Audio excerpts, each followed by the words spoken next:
Naranasan mo na bang baliwalain ang babala ng isang bata, kasi inakala mong gawa-gawa lang niya? Yung tipong nagkukwento siya tungkol sa nakakatakot, pero natawa ka na lang kasi parang imposible naman. Pero paano kung ang batang ito ang tanging nakakakita sa isang nilalang na matagal nang natutulog sa isang lugar na akala natin ay patay na? At paano kung ang simpleng paglilinis ng isang lumang balon ay maging dahilan ng isang sumpa, ng isang trahedya, at ng isang lihim na hindi dapat ginising? Ngayong gabi, isang kwento ng diwatang bantay ng tubig ang bubulaga sa inyo. Isang diwatang galit, hindi dahil masama siya, kundi dahil ginising siya sa maling paraan. Ako si Ka Elias, at ito ang alamat, misteryo, at paniniwala. May isang barangay sa bandang norte ng Luzon, malapit sa paanan ng bundok. Tahimik dito. Simple ang pamumuhay. Halos magkakakilala lahat. Mga tao'y sanay sa taniman, sa ulan, sa araw, sa normal na takbo ng buhay. Sa likod ng isang lumang bahay may balon. Hindi basta balon. Isa itong lumang-luma na mukhang hindi na ginagamit. Puno ng damo sa paligid, may mga ugat na galing sa puno sa tabi. Ayon sa kwento ng mga matatanda, ito raw ang naging tagapagligtas ng barangay noong panahong wala pang gripo. Dito sila kumukuha ng tubig panglaba, panluto, at panlinis. Pero dahil sa modernong patubig, nakalimutan na rin ito. Diyan nakatira si Nathan, 6 na taong gulang. Tahimik, matalino, pero may kakaibang hilig. Mahilig siyang tumambay sa tabi ng balon, nakatingin lang. Minsan nagkukwento sa kanyang lola na may kausap siya. Hindi raw multo. Maganda raw. Mabait. Minsan daw ay umiiyak ito. Sino kausap mo dyan, Nathan? Tanong ng lola niya minsan. Si ate. Siya ang bantay ng tubig. Sabi niya, dito lang daw siya nakatira. Sabi ni Nathan habang tinuturo ang gitna ng balon. Akala ng lola niya, guni-guni lang. Alam mo naman, bata. Mahilig mag-imbento ng kaibigan. Pero sa mga sumunod na araw, napansin niyang hindi ito biro. Tuwing maggagabi, umiiyak si Nathan sa panaginip. Minsan nagsasalita habang tulog. Minsan, para bang nagbabanta. Sabi niya, huwag daw kayong mag-ingay sa paligid ng balon. Nagugulat daw siya. Bulong ni Nathan isang umaga. Dumating ang isang problema sa barangay. Nasira ang linya ng patubig. Mahigit 1 linggo na silang walang tubig. Nagdesisyon ang ilang leader ng komunidad na linisin at gamitin pansamantala ang lumang balon. Para raw kahit papano may tubig sa mga bahay na malapit. Pinuntahan nila ito isang hapon. Kasama ang ilang kalalakihan, sinimulan nilang linisin ang paligid. Tanggal damo. Tanggal tuyong dahon. Nilagyan ng flashlight at lubid. May dala pa silang maliit na water pump para ma-check kung may tubig pa sa ilalim. Habang busy ang mga lalaki, lumapit si Nathan. Tahimik. Nakasuot ng dilaw na t-shirt at tsinelas na may siwang sa gilid. Huwag niyo pong galawin yan. Galit na siya. Sabi niya may aamin sa inyo ngayong gabi. Sabi niya nang walang kagatol-gatol. Napalingon ang mga tao. Yung iba napangiti. Pero si Mang Ben, isa sa mga matatanda, biglang napatigil. Parang may kilabot na dumaan sa batok niya. Ano raw? May aamin? Tanong ng isa. Oo po. Yung isa sa inyo may kasalanan sa tubig. Siya ang unang kukunin. Sabi ni Nathan sabay lakad palayo. Tumahimik ang mga tao.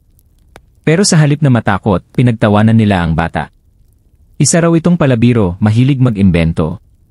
Pero noong kinabukasan, bigla silang napatigil. Isa sa mga tumulong sa paglilinis ng balon, si Kuya Roy, hindi na bumangon. Namatay sa pagtulog. Walang sakit. Walang palatandaan. Parang huminto lang ang puso niya. Habang ang katawan niya ay malamig, parang binasa ng tubig mula sa ilalim ng lupa. Nagulat ang buong barangay. Nagsimula nang magbulungan ang mga tao. Napabalik-tanaw sila sa sinabi ng bata. May aamin daw. May kukunin daw. Muling lumapit si Nathan sa lola niya. Lola, sabi niya hindi pa tapos. Hindi pa siya payapa. Sabi ni Nathan habang nakatingin sa bubong na parang may kausap. Kung gusto mong marinig kung ano pa ang sumunod na nangyari, at paano nagbago ang pananaw ng buong barangay tungkol sa isang batang inakala nilang nagkukwento lang, huwag mong kalimutang i-like ang video na ito. I-share mo na rin ito sa mga kaibigan mong mahilig sa mga kwentong may aral, misteryo, at paniniwala. Mag-subscribe ka na rin sa Ka-Elias, Alamat, Misteryo, at Paniniwala para lagi kang updated sa mga kwento nating hindi lang nakakatakot, kundi puno rin ng lalim. Kinabukasan ng libing ni Kuya Roy, naging tahimik ang buong barangay. Hindi normal na mamamatay ng biglaan ang isang malusog at masayahing tao. Lalo na't gabing-gabi siya natagpuang wala ng buhay sa kama niya at may bakas ng putik sa paanan ng kanyang papag. Mula noon, hindi na muna tinuloy ang paggamit sa balon. Pero kahit ganon, hindi pa rin natigil ang kakaibang mga pangyayari. Si Nathan mas lalong nanahimik. Hindi na siya tumatambay sa balon. Hindi na rin siya naglalaro sa labas. Araw-araw, tila mas humihina siya. Nawalan ng ganang kumain. Madalas tulala. Tuwing madaling araw, nagigising si Aling Marites sa iyak ng bata, paulit-ulit ang sinasabi. Ayaw niyang umalis. Nasaktan siya. Gusto niyang bumalik sa dati. Pero galit na siya ngayon. Sabi ni Nathan habang nanginginig. Nagdesisyon si Aling Marites na dalhin si Nathan sa isang albularyo sa kabilang baryo. Kilala si Kapilo sa kanyang kakayahang makausap ang mga nilalang sa paligid, lalo na kung may kinalaman sa engkanto o lamang lupa.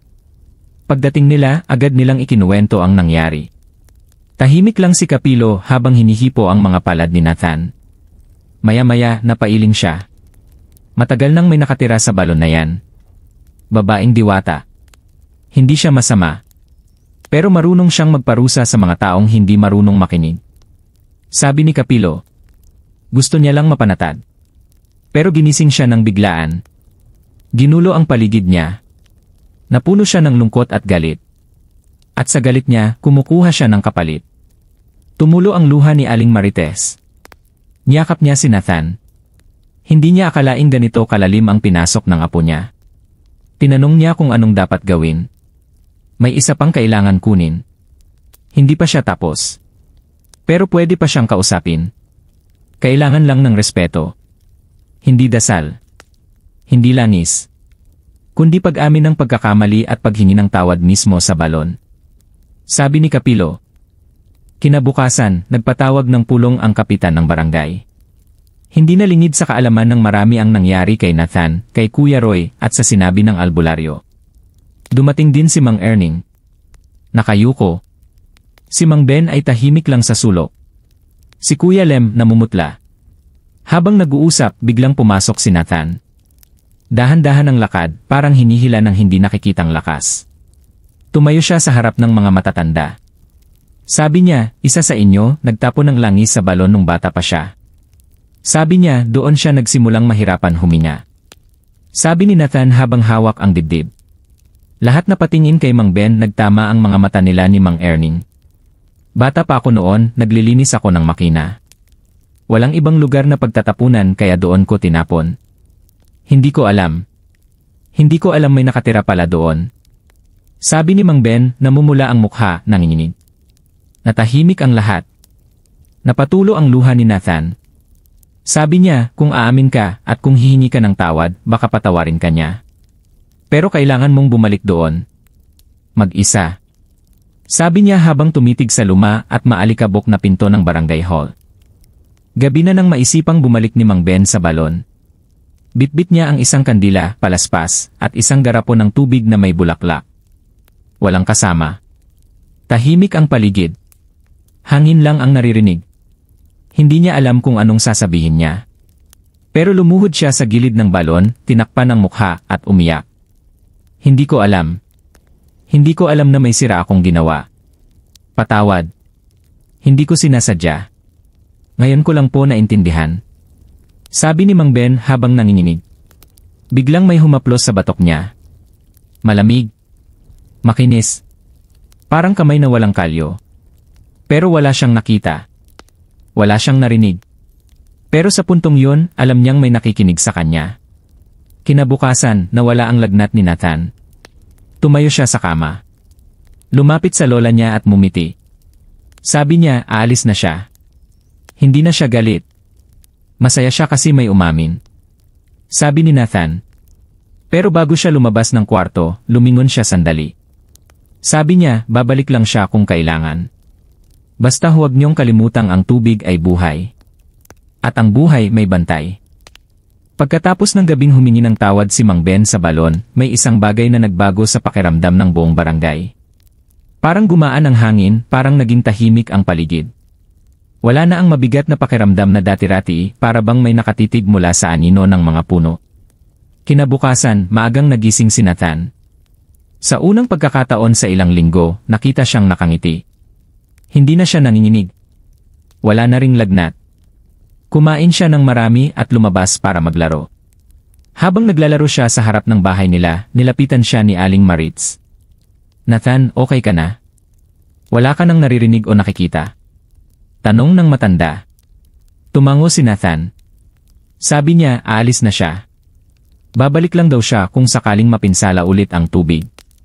Pero ngayon, payapa na siya. Sabi niya habang nakatingin sa puno ng mangga sa gilid ng balon. Kinagabihan, may kakaibang nangyari. Habang natutulog si Nathan, nagising siya bigla. Tahimik. Walang ulan. Walang hangin. Pero may liwanag na kumikislap mula sa bintana. Lumabas si Nathan. Nakita niya ang balon, kumikislap ang gilid nito. Parang may mga alitaptap na umiikot sa paligid. Sa gitna ng liwanag, may anyo ng isang babae. Mahaba ang buhok. Maputi ang balat. Nakaputing damit na parang gawa sa tubig at hamog. Nakatingin ito kay Nathan at mumiti. Hindi siya nagsalita. Pero narinig ni Nathan ang kanyang tinig sa isipan. Maraming salamat. Ikaw lang ang nakinig. Ikaw lang ang naniwala. Sa isang iglap, naglaho ang babae at kasabay ng pagkawala ng liwanag, unti-unting sumara ang ibabaw ng balon. Parang sinalyuhan ng kalikasan ang isang kabanatang dapat ng isara. Nang sumunod na araw, wala nang sinuman ang lumapit sa balon. Napagkasunduan ng barangay na huwag na itong gagalawin, hindi na ito bubuksan. Binalot nila ito ng kahoy, tinakpan ng bato, at sa halip na gamitin muli, itinuring nila itong sagradong lugar. Naglagay sila ng maliit na altar sa tabi nito.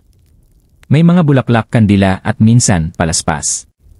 Hindi para sambahin, kundi para ipakita ang paggalang sa isang diwatang matagal nang nagbantay, at sa isang batang naging tulay ng paningin sa hindi nakikita. Mula noon, naging tahimik ang barangay. Bumalik na ang patubig. Wala nang kakaibang nangyayari. Pero sa puso ng bawat isa, hindi na nila itinuturing simpleng bata si Nathan. Tinawag siya ng ilan bilang bantay ng bantay. Kasi siya ang nagdala ng mensahe ng kalikasan, siya ang unang naniwala, at siya rin ang huling boses na narinig ng diwatang bantay ng balon. Matapos ang mga pangyayari sa balon, naging tahimik ang sumunod na mga buwan sa barangay. Lahat ay tila bumalik sa normal. Pero sa puso ng ilan, may naiwan pa ring takot. Hindi sa diwata, kundi sa posibilidad na marami pa palang nilalang ang tahimik na nagmamasid sa paligid natin, at ang ilan sa kanila, hindi na natin naintindihan. Si Nathan, bagamat bumalik na sa sigla, ay hindi na rin naging katulad ng dati. Mas naging tahimik siya. Hindi na gaanong naglalaro. Madalas, makikita siyang nakaupo sa likod ng bahay, hawak ang isang maliit na notebook na may guhit ng babae na may mahaba at lumulutang na buhok. Guhit daw niya ng diwata, sabi niya.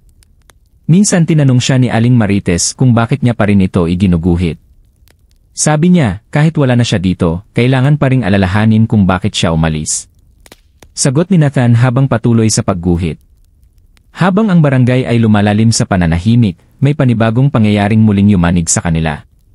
Isang grupo ng kabataang lasing ang napadpad sa lumang bahagi ng barangay, malapit sa balon. Sa kagustuhang takutin ang isa't isa, sinubukan nilang tanggalin ang kahoy na takip sa balon. Isa sa kanila, pinasok pa ang flashlight sa butas at sumigaw. Oh, diwata, andyan ka pa ba? Galit ka pa ba? Tara, selfie tayo. Narinig ni Aling Maritz ang sigawan. Agad niyang tinawag si Nathan. Pero nang lumapit siya sa bintana, nakatulala lang si Nathan, hawak ang ulo, at mahigpit ang pagkakapit sa notebook niya. Umalis na siya pero hindi siya ang nandyan ngayon. Sabi ni Nathan ng mahina. Kinabukasan, isa sa mga kabataan ay natagpo ang wala sa sarili. Paulit-ulit lang ang sinasabi habang yakap ang sarili. May mata sa ilalim. Hindi siya babae. Hindi siya maganda. May mga kuko siya, parang kahoy. Nagulat ang mga tao. Dinala agad sa ospital ang binata, pero ayon sa doktor, wala naman itong anumang karamdaman. Sabi ng ilan, baka nasapian. Sabi naman ng iba, baka na-trauma lang. Pero si Capilo, ang albularyo, may ibang sinabi. Ayon sa kanya, may mga balon na pag-aari ng diwata, pero kapag iniwan na nila ito, hindi ibig sabihin ay ligtas na ito. May mga pagkakataong, ang mga engkanto ay umaalis, pero pinapalitan sila ng mas malalalim at mas matandang nilalang. Mga nilalang na hindi nagtatanong, hindi nakikipag-usap, kundi basta na lang kinukuha kung ano ang gusto nila. Ibang klaseng tagabantay na raw ang nasa balon ngayon. Isa raw sa mga nilalang na naglalagi sa pinakailalim.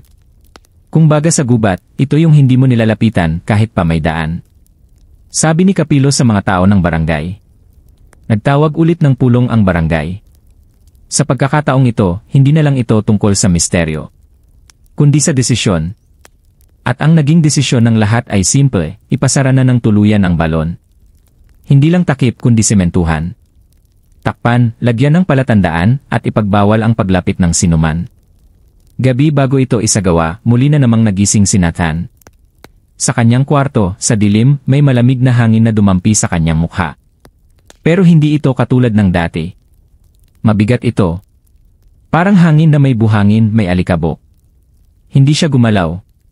Tahimik lang siyang nakiramdam. Maya-maya, may boses siyang narinig. Hindi tulad ng malambing at mapagpakumbabang boses ng diwata noon. Matalim. Mababa. Malalim. At sinasabi lang nito, hindi ako humihingi ng pahintulot. Ako ang kukuha. Napabalikwa si Nathan. Tumakbo papunta sa kwarto ng kanyang lola. Nagising si Aling Marites at nakita niyang nanginginig ang apo. Lola, hindi na siya yung dati. Hindi siya ang diwata. May pinalit. At galit yun kasi ayaw nating ibigay ang lugar. Sabi ni Nathan habang nakayakap sa kanyang lola. Kinabukasan, habang sinisimentuhan ang balon, may isa na namang insidente. Ang isa sa mga gumagawa ay bigla na lang sumigaw at nagwala. Nagpapadyak, nagsusuka, at paulit-ulit na sumisigaw ng, hindi ito lupa. Hindi ito lupa. Tubig na may galit ito. Dito na tuluyang napagdesisyonan ng kapitan ng barangay na huwag na lang ito basta-bastang isarado. Sa halip, gumawa sila ng altar. Hindi para sambahin ang balon, kundi para alalahanin kung paano ito ginulo at kung paano dapat itong irespeto. Sa paanan ng altar, inukit nila ang mga salitang, huwag mong gagalawin ang hindi mo naiintindihan. Lumipas ang mga buwan. Wala nang lumalapit sa balon. Wala na ring mga batang naglalaro malapit doon. Ang dating masayang lugar kung saan makikita ang takbuhan at tawanan ng mga kabataan, ngayon tila naging isang sagradong espasyo na hindi dapat guluhin. May altar na may kandila, palaging may bulaklak, at may mga palamuting yari sa kawayan na animoy panangga laban sa kung anumang puwersang naroroon. Si Nathan, habang lumalaki, ay tila mas lumalalim din ang koneksyon sa mga bagay na hindi nakikita. Sa edad na 12, nagsimula na siyang managinip ng mga lugar na hindi niya pa napupuntahan. Mga kuweba na may kumikinang na tubig, kagubatan na may umiiyak na punong kahoy, at balon, palagi pa rin ang balon, ngunit ngayon ay hindi na ito tahimik. Sa panaginip niya, may mga tinig na humihingi ng tulong. Mga tinig ng mga nilalang na hindi natin alam kung kaaway o kaibigan. Bakit niyo kami ikinulong? Sambit ng tinig sa kanyang panaginip. Minsan, isinusulat niya ang mga naririnig niya. Ipinapakita niya ito kay Aling Marites, ngunit sa tuwing babasahin ito ng matanda, bigla na lang siyang mauubo ng malakas, o kaya'y magkakaroon ng lagnat. Sabi ng ilan, baka pagod lang si Aling Marites. Pero ang iba, naniniwala, may nilalang na ayaw ipabasa ang mga salita ni Nathan. Habang lumilipas ang panahon, napansin ng mga taga-barangay na may kakaiba sa paligid. Ang mga halaman malapit sa balon, tumubo ng mas mabilis. Ang mga hayop sa paligid, lalo na ang mga itim na pusa, ay palaging namamahay malapit doon. Minsan, makikita silang nakatitig sa sementadong bahagi ng balon, parang may hinihintay. Hanggang sa isang gabi ng bagyo. Malakas ang ulan. Walang tigil ang kulob. Biglang kumurap ang mga ilaw sa barangay. At sa loob ng ilang segundo ng kadiliman, may narinig ang mga tao. Isang malalim na ungol mula sa direksyon ng balon. Mababang tinig na tila bagaling sa ilalim ng lupa. Ibabalik mo ang kinuha nyo. Sumigaw si Nathan sa gitna ng gabi na tila ba nagising mula sa panaginip. Hindi siya nag-iisa. Marami sila. Hindi natin naiintindihan ang galit nila. Pag umaga, nakita ng mga tao na may malaking bitak sa semento ng balon. Basag. Pero hindi nabuksan. Sa loob ng bitak may mabahong amoy. Hindi amoy ng patay, kundi amoy ng nabubulok na kahoy at nasunog na lupa. Parang may bagay sa ilalim na gustong lumabas. Nagtawag muli ng pulong si Kapitan. Dito nila napagpasyahan na wala ng ibang paraan kundi ang isailalim ang buong lugar sa pagpapabasbas, hindi lang ng pari, kundi pati ng mga albularyo at babaylan na taga-Karatig probinsya. Gusto nilang siguruhin, kung ito man ay galit ng mga nilalang sa ilalim, kailangan itong pakalmahin. Hindi pwedeng patayin dahil baka mas malala ang kapalit. Dinala si Nathan sa gitna ng ritual, hindi bilang sakripisyo, kundi bilang tagapagsalita. Siya lang daw kasi ang nakakarinig sa kanila. Habang umaawit ang mga babaylan, hinawakan ni Nathan ang bitak sa balon, at mahina niyang bumulong. Kung galit kayo, patawarin niyo kami. Di namin alam ang ginawa namin. Tahimik. Ilang segundo lang. Pero sa gitna ng ulan, huminto ang hangin. Tumigil ang pag-ambon. At ang usok mula sa kandila sa altar, umikot sa paligid ni Nathan. Hindi pa kami handang lumabas. Pero hindi rin kami titigil sa pagpaparamdam. Yun lang ang sinabi ni Nathan, pagkatapos ay napahiga na lang siya sa lupa, parang naubos ang lakas. Mula noon, iniwan na lang ng barangay ang balon. Hindi na nila ito ginagalaw. Hindi na rin nila ito pinapalitan ng palamuti. Pabayaan na lang daw itong matabunan ng kalikasan. Ang altar, iniwan. Ang mga kandila, kusang nauupos. Ang mga bulaklak, inaabuloy ng hangin. Minsan, may mga batang hindi taga roon ang napapadaan sa lugar, at nagtatanong kung anong meron sa may altar at luma ng sementadong lupa. Ang sagot ng matatanda, palaging ito. Diyan dati may balon. May batang muntik mawala. May diwata. May galit. May kapayapaan din, pero hindi para sa lahat. At kung makikita mong may batang lalaki na nakaupo malapit sa altar, tahimik lang at nagguguhit sa kanyang notebook, huwag mo siyang istorbohin. Baka si Nathan yon. O baka, isang nilalang na nanghihiram ng anyo niya. Mga kababayan, anong masasabi nyo?